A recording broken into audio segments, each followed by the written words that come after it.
to do a little series for homeschoolers because sometimes, when you end up having a YouTube channel and there's so many things and we've discussed things so many times, it can all kind of get lost. So we're going to put together something that we're calling Homeschooling 101 for homeschoolers, especially for new homeschoolers that are going to be starting out, but also for those who've been doing it for a while and maybe just want to brush up on, like today's topic. Why are we homeschooling? Why do people homeschool? We're going to talk about taking a kid out of school. What is deschooling?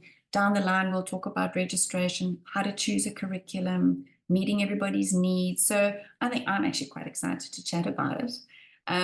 So let's start off with today, reasons why we homeschool. Let's start off with our personal reasons, why you chose, why I chose, and then look at some of the changing landscape in the homeschooling environment and why so many parents are homeschooling these days. So you go first. Right. It's very interesting. And I think before I share why we started homeschooling, I think it's great for new families to actually jot down somewhere in a notebook or something that you'll keep for 20 years why you are making this decision where you are now.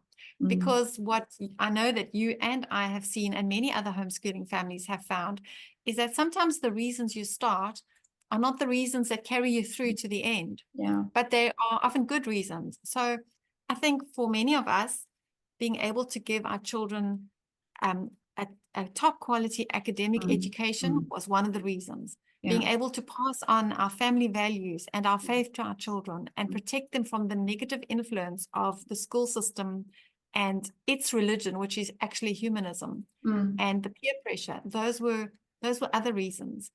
And wanting to have better family relationships was also, one of the top reasons. So, often in the old days, those were the kind of families that were choosing home education. Yeah, definitely. And very influenced by the homeschooling movement in the States, very conservative. And we started out like that as well. And one of the things that I will add into that is that my schooling career was just rotten. It was awful. I was there more to socialize, and then they told me that I had to actually do schoolwork, like the duh. So I had that stress in me all the time when I was at school. And I just thought to myself, I know that we can have a more delightful experience. And we did. I mean, I think that's the greatest thing about homeschooling is that this second, third, and fourth chance that I had with each of the children was just such an adventure. So, there are a variety of reasons. These days, things are slightly different. There was a big boom in homeschooling in COVID around the world. Lots of funny memes came out of that one. But in general, I think that a lot of the people who choose to homeschool in its true sense of the word are still homeschooling for those same reasons, wanting to give their children an superior academic and often a tailor-made approach to education. And then to be able to pass them. There are a lot of families that choose home education when they have a child who just doesn't flourish in the school system. Right. They may have learning difficulties, or they just have anxiety, or they just, for whatever reason, they're not going to do well in a big classroom. And so a lot of families choose home education for those reasons.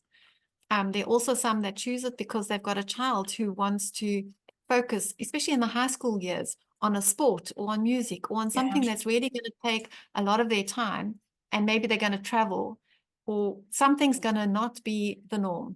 And so home education gives them the flexibility that they need for those kind of activities as well. 100%.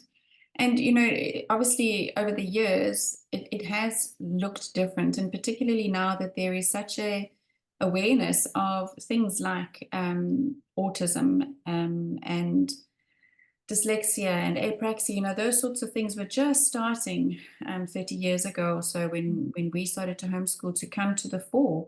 And now your home offers that place where children don't have to worry about 30 other kids in the class and be distracted. They don't have to work themselves up all night because of social anxiety issues to go into a classroom. So bullying has become a big push factor too. So I've often heard of somebody saying that there are pull factors that attract people to home education. Like we said, good quality academics, one-on-one tuition, those things that drew us. But there are other push factors, which are sometimes negative factors that push people to take the kids out of school and start homeschooling. And definitely in the last decade or so, bullying and even violence in school has increased. And so parents want to protect their children and keep them safe. Yeah, for sure, for sure. Later on, we are going to chat a little bit about the different types of homeschooling methods, but I think it's important maybe that we define now what homeschooling is and what homeschooling isn't.